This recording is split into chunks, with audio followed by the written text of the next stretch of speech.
ரோகிணி மனோஜ காப்பாத்துனனால எல்லாமே மாறிரும் அப்படின்னு நினைக்கிறாங்க ரோகிணி. ஆனா அதுதான் இல்ல. விஜயா வந்து ரொம்ப தெளிவா இருக்கிறாங்க. கண்டிப்பா வந்து ரோகிணி எக்காரணத்த கொண்டு இந்த வீட்டுக்குள்ள வரக்கூடாது அப்படின்னு சொல்லி மனோஜ் கிட்ட சொல்றாங்க. ஸோ இந்த ஹெல்ப் பண்ணிட்டா அப்படின்னு சொல்லிட்டு நீ அவகிட்ட அவ பின்னாடி போயிடக்கூடாது. அவளை வீட்டுக்குள்ள சேர்க்கக்கூடாது அப்படின்னு சொல்லிட்டு பயங்கரமா மிரட்டிட்டு போறாங்க. ஸோ முத்துவும் மீனாவும் இப்பதான் அம்மா கரெக்டா பேசுறாங்க அப்படின்ற மாதிரி யோசிக்கிறாங்க. எல்லாருமே வீட்டுல அந்த விஷயத்துல ஹாப்பியா தான் இருக்காங்க. ஸோ சிந்தாமணி வந்து மீனா போய் மிரட்டுறாங்க. எப்படி அப்படின்னா, இந்த வட்டிக்கு அதிகமாக வாங்கிட்டு எல்லாத்தையும் எழுதி வாங்குறது, இந்த மாதிரி விஷயத்தையெல்லாம் வந்து எல்லாத்துக்கிட்டையும் கம்ப்ளைண்ட்டாக எழுதி வாங்கிட்டு போய் சிந்தாமணியை மிரட்டுறாங்க. இந்த மாதிரி அவங்களோட பத்திரம் எல்லாம் நீ தரல அப்படின்னா இதை நான் போலீஸில் போய் கம்ப்ளைண்ட் பண்ணிடுவேன். அப்புறம் அவங்க வந்து சர்ச் பண்ணி எடுக்கிற மாதிரி வச்சுக்காத. நீ வந்து உடனே வந்து இவங்களோட பத்திரத்தெல்லாம் கொண்டுட்டு வா அப்படின்றப்ப சிந்தாமணி வந்து எதுக்கும் அசர மாதிரி தெரியல.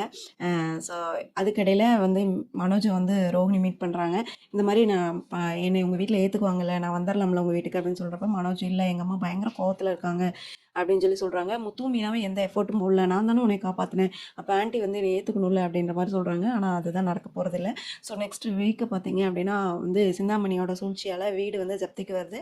ஸோ அதை அந்த எபிசோடில் நெக்ஸ்ட் வீக்கு தான் வரும். ஸோ அடுத்தடுத்த எபிசோடில் என்ன நடக்குது அப்படின்றத பார்க்கலாம். நெக்ஸ்ட் ஒரு சூப்பரான வீடியோவில் பார்க்குறேன். பை.